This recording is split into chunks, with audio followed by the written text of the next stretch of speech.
የሳንታ ሞኒካ ማዕከል ከአደንዛዥ እጽ ሱስ ጋር ለሚታገሉ ሰዎች የተስፋ ጉዞ መሆኑ ተነገረ።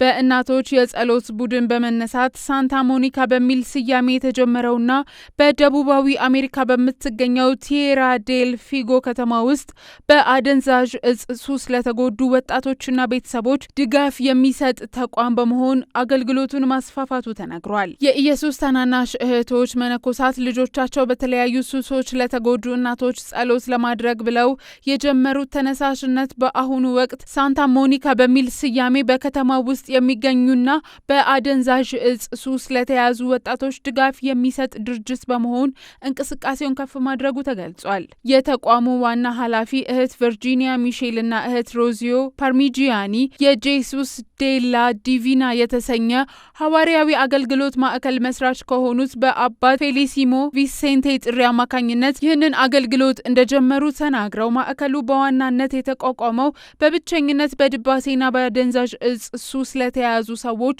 ማገገሚያና ድጋፍ መስጫ እንዲሆን ታስቦ መሆኑ ተገልጿል። ልጆቻቸው በከፍተኛ ሱስ የተጠቁት እናቶች ከፍተኛ የሆነ የልብ ስብራት ይዘው ወደ ሐዋርያዊ አገልግሎት ማዕከሉ ይመጡ እንደነበርና ያሉበትን ሁኔታ ለማሸነፍ መጽናኛና መንፈሳዊ እርዳታ ይፈልጉ እንደነበር ተመላክቷል።